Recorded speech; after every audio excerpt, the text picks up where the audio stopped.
Alors, pendant que je faisais de la médecine générale, il y avait à l'hôpital, c'était des religieuses, des Saintes Croix, qui géraient l'hôpital.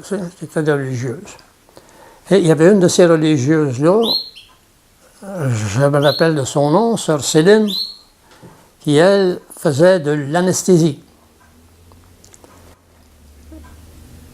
C'était pas un médecin, c'était une infirmière. Alors, elle me dit, Dr. Marcotte, si vous voulez prendre la place, moi, je quitte, là, je laisse ça. Allez, vous pouvez commencer demain ou après-demain, comme vous voudrez. Ah, mais j'ai dit non, ça, c'est pas comme ça, je peux pas faire ça de même. Il faut que j'aie les compétences pour le faire. Alors là, je lui ai expliqué ça, j'ai dit, je vais aller faire un stage, un entraînement d'anesthésie à Saint-Jérôme et à Montréal, puis je reviendrai. Alors, j'étais fait mon stage d'anesthésie et à l'Hôtel-Dieu de Saint-Jérôme et à l'hôpital Sainte-Justine à Montréal. J'ai fait 1 an et demi.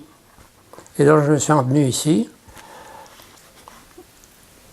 pratiquer l'anesthésie. Pendant que je faisais mon cours en anesthésie à Montréal, bien évidemment, il fallait que les enfants et la famille mangent. Hein. Alors, je venais les fins de semaine et je faisais du bureau samedi et dimanche. Et ça allait bien, tu sais, ça fonctionnait. C'était un peu dur, mais dans ce temps-là, on avait des forces pour passer au travail. Je l'ai fait. J'ai commencé mon anesthésie à l'hôpital de Mont-Laurier. Évidemment, c'était bien différent de ce qui existait auparavant. Hein, les chirurgiens, il y avait 3 chirurgiens qui opéraient, là. Alors moi, je suis arrivé avec les nouvelles techniques. La religieuse qui faisait l'anesthésie, elle commençait l'induction de l'anesthésie avec ce qu'on appelle du Pantotal, donnait son injection, et ensuite elle installait son patient sur oxygène et éther. Ça, c'était l'anesthésie de cette époque-là. Alors moi, je suis venu et les nouvelles techniques, mais c'était d'autres choses. Hein. C'était évidemment le Pantotal aussi, là, mais ce qu'on appelait les curars. Et ça, là, ça a été le miracle des chirurgiens quand ils ont vu que je pratiquais que les patients étaient si bien anesthésiés et si tranquilles pendant l'opération. Exemple, quand la religieuse faisait son opération, il n'y avait pas son anesthésie, il n'y avait pas de curare. Alors le patient, il bougeait sur tous les bords. Hein, et comme c'était très souvent des appendicectomies qui se faisaient, bien, le chirurgien, comme on dit, courait après son appendice. Le patient bougeait tout le temps. Alors, vous comprenez que les religieuses étaient un petit peu vexées de tout ça, je ne sais pas quoi, tu sais, là. En tout cas, ils ne voulaient pas payer ni les curares, ni le protoxyde d'azote. Il a fallu que ce soit moi qui paye ça au début de la médecine, au début de ma pratique d'anesthésie. Ça a duré presque 6 mois, 6-7 mois, tu sais. Puis à un moment donné, ils ont décidé de payer, tu sais. Le roi, celui qui menait la business de la chirurgie, c'était le chirurgien. Autrement dit, c'était le chirurgien qui, en parenthèse, là, imposait des tarifs à l'anesthésiste. Par exemple, je me souviens très bien, tu sais, le chirurgien m'avait dit, dis-toi, il dit, quand je fais un appendicite, là, une appendicectomie, là, je charge 10$, pas plus. Ah bon, c'est sûr que j'obéissais, c'est correct. T'sais. Et si j'enlève une vésicule biliaire, ben dit, tu peux monter à 25, on accepte ça. Alors, tu sais, vous comprenez, dans ce temps-là, c'était le chirurgien qui me... Je vais vous dire qu'actuellement, c'est pas du tout le chirurgien qui détermine les tarifs de l'anesthésiste. C'est le syndicat, puis à travers le syndicat, il y a une association d'anesthésistes qui savent très bien se défendre. C'est très bien, moi j'approuve ça. Évidemment, je n'étais pas à plein temps. Tu sais. On faisait nos opérations d'avant-midi, puis vers midi, 1h, tu sais, 2h, on avait terminé.